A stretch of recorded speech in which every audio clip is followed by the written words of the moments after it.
Well, let's put together your reporting, what Jim Cavanaugh's observations, what Pete Williams and you all have provided. Right, we have shots fired. We've heard students say they heard shots fired, but I've also seen a photograph of a man who's been shot and down at the scene who allegedly had a knife. So that can account for the shots fired. In essence, police dealt with this armed individual with some type of edged instrument, shot him, and he's down. As you rightly suggest, the other injuries appear, at this moment at least, to be related to this automobile that plowed into a group. Now, can we connect that automobile running into a group? Was this the driver who jumped out with an edged instrument, attacked someone, and was shot by police? That's a little ahead of our information right now. What we do know is that there are 14 different buildings. Even though the all clear has been given, there are 14 different buildings in the vicinity there that have been shut down by campus, where law enforcement is considering that a crime scene, and they're going through those buildings for two different reasons, obviously. Number one, are there any other victims that they haven't found yet? Number two, are there any other subjects or co-conspirators that could be involved in this? They have an obligation to clear those 14 buildings completely, and now we sit and wait for the information on the injured. Were they stabbed, were they shot, or were the injuries a combined result of this automobile that crashed into these students and other people on campus? What we do know, though, is one person is shot and down. We're told that person may be dead. And the pictures that I've seen and the accompanying information that's not been verified yet suggests that that was the attacker, not shooter, but that was the attacker who had an edged instrument, edged weapon, and was shot by police. We wait for that confirmation right now. Yeah, and we see more of the video now, a few more, looks like bodies of people, activity, I should say more specifically. The SWAT team, they're in place here. The challenge again, Clint, going to the fact that you're looking at a university of this size. I interviewed a guy from Virginia Tech who was one of those shot during that massacre. He was in the classroom at that time, and the SWAT response to it after the shooter had gone into that classroom, it reads just an incredible moments of fear. So you've got this massive campus, the third largest in the United States. Whether there was an active shooter or not, it's believed to have been. I cannot imagine the intensity of trying to secure all of these buildings. Well, of course, that's the challenge. You have, as you've reported, 65,000 people on campus, whether that's just students plus faculty, staff, and others.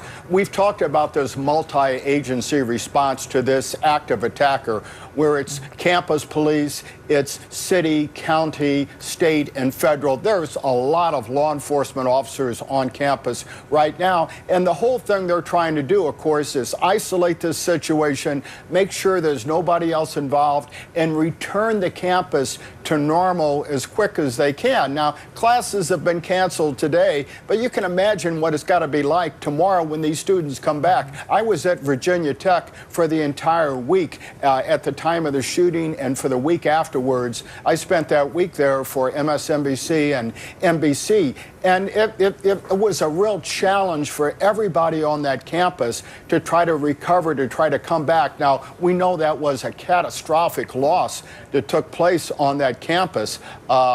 Now, here we're trying to find out, other than the shooter, has anybody else been injured that seriously? And I think the information, the more it comes out, the more the students and faculty and the public is able to understand what took place. I think the better they're going to be able to embrace the truth and then go back like we have to tomorrow and face tomorrow, whether you're a student or a member of the faculty or staff. This campus has a responsibility to 65,000 students, and they have to get back up again. Yeah.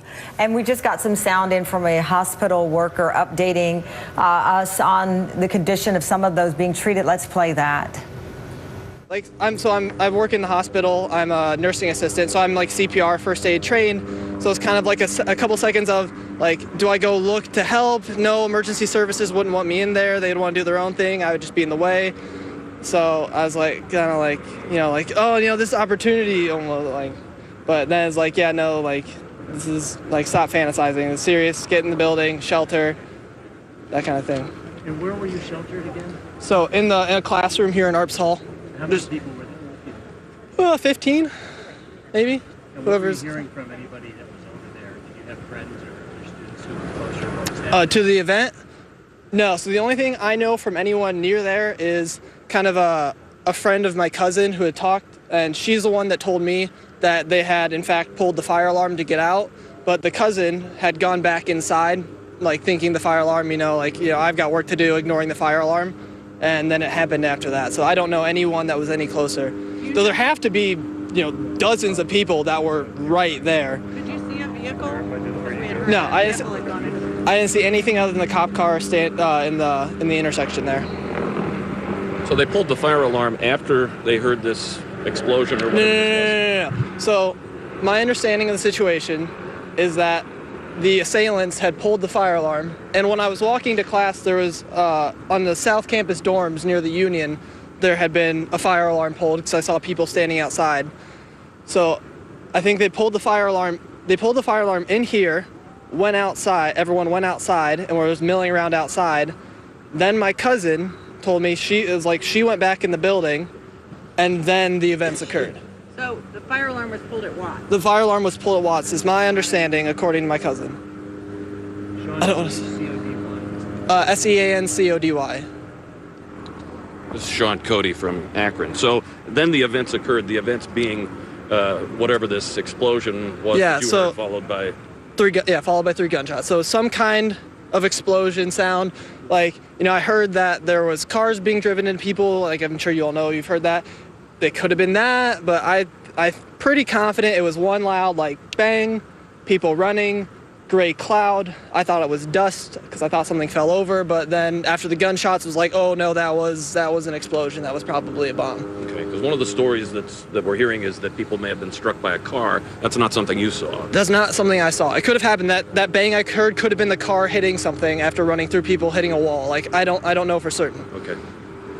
But yeah. Sure. Thanks, son. So this was an interview that was just played on the local affiliate there. Again, all of these details very confusing. I think it's safe to say we will wait for official word from authorities. And at this hour, the official word is that the shelter in place has been lifted on the Ohio State University campus. There have been multiple injuries. We're not sure how these individuals who are being treated right now at the local hospital nearby, what these injuries are. Authorities, at least one official, indicating that some of those wounds were caused by a knife. So we're working to get more details here. It's a coordinated effort of local police as well. As you see the sheriff there, a number of agencies involved here. But right now, we do know there were several people injured. Our local affiliate says that a suspect was killed at the scene. We're going to take a break, be right back, and have more information for you on this breaking news that we're following out of The Ohio State University. Very early this morning, reports of an active shooter. As you can see, students very, very frightened there. Some injured now. We're just working to get more details to figure out what exactly happened on this campus. We'll be right back.